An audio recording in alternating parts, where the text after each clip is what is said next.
Have you ever bought an amazing looking preset pack with your hard-earned money, and when you use it feel utterly disappointed as it doesn't look anything like the photo advertising the preset in the first place? Me too, a lot of them, and I don't use any of them anymore for a reason.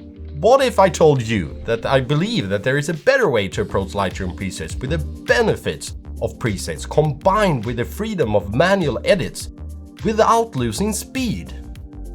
My name is Per Svanström, I'm a photographer and video creator from Sweden, and today I will share with you my approach on Lightroom presets. Let's get it on. The problem is that not every preset is created equal, not every photo will be the same. That means that to get a preset that fits with all photos, we either need to stack up on a ridiculous amount of preset that will reach a point when they become counterintuitive, as we will spend more time digging through our preset library than the time they would save in the first place. But what is a preset? It's just a saved configuration of settings, presettings or preset. That means that we can make our own, and that is what we will be doing, but not in the usual way. Let's get rid of all the presets.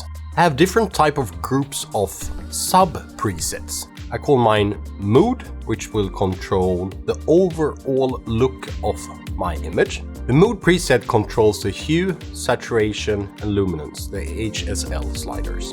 Then I have punch. Punch is the aggressiveness of highlights, shadows, whites, and blacks, as well as contrast. The third group, color grading, is just a preset of split toning. That way I can combine a mood with different types of split toning with just 2 clicks. Group 4, saturation, is how much I want to desaturate my images. Lastly, I have effect. It's just how much vignette I'm adding to the image. I always set exposure and color temperature manually, as well as picking a tone curve. They're all settings that require a manual touch. I truly believe this is a much better approach to presets in Lightroom. We more or less get infinite variations without cluttering our system. Before I show you how you can create your own preset using my methodology, I will edit 2 photos in real time using this method. You need to strap in for this one.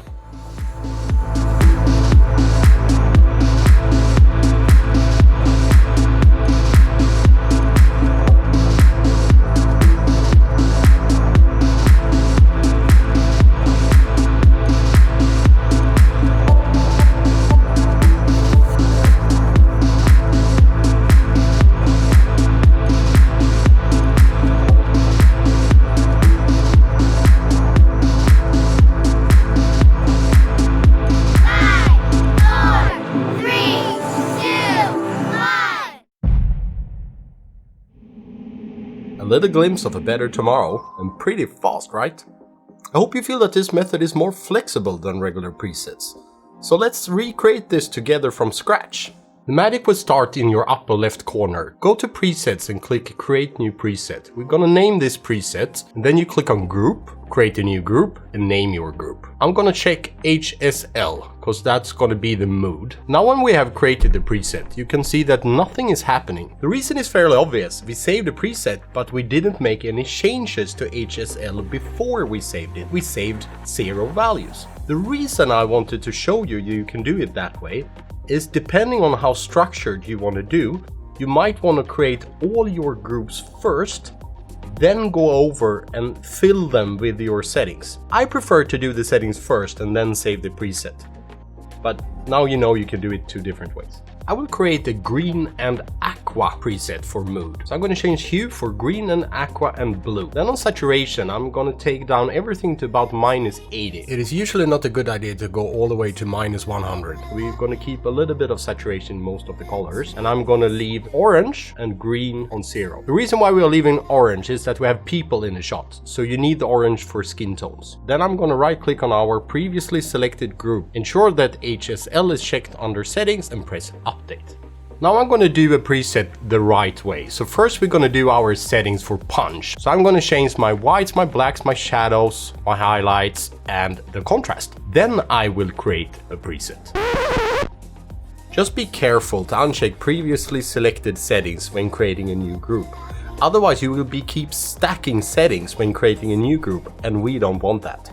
Let's create a preset uncheck HSL, then ensure that we have under basic checked white, blacks, highlights and contrast. I'm gonna name this heavy punch and create a groove punch. I'm gonna move ahead and do some basic correction. I'm gonna add a tone curve, and I'm gonna do some adjustment on temperature and exposure. I'm also gonna add a little bit of clarity and texture. Next group's gonna be tone splitting or color grading. I'm gonna go down to shadows and let's make it purple. Add a little bit of saturation, and then I'm gonna add a little bit of luminance to create a little bit of a matte look. Then on highlights, I'm gonna add a little bit of blue. I'm gonna increase the luminance a little bit on that as well. Then click create preset, name your preset, and create a group for color grading.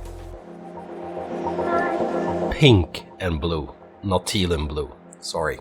There's 2 more groups to do. Next up is saturation and vibrance. I'm desaturation and adding some vibrance. Then I'm going to go to preset, create group, name it saturation, name my preset. Ensure that I have unchecked everything but saturation and vibrance and save.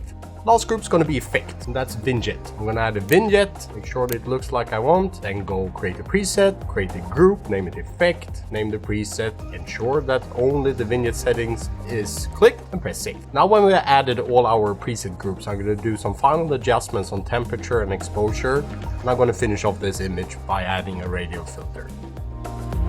That was my take on how to make presets work for us in a better way. I would be very interested to hear about how you feel about my approach to presets, and if this video will change how you will work with presets. As always, thank you very much for watching. I hope to see you in the next one. Bye bye, hej då.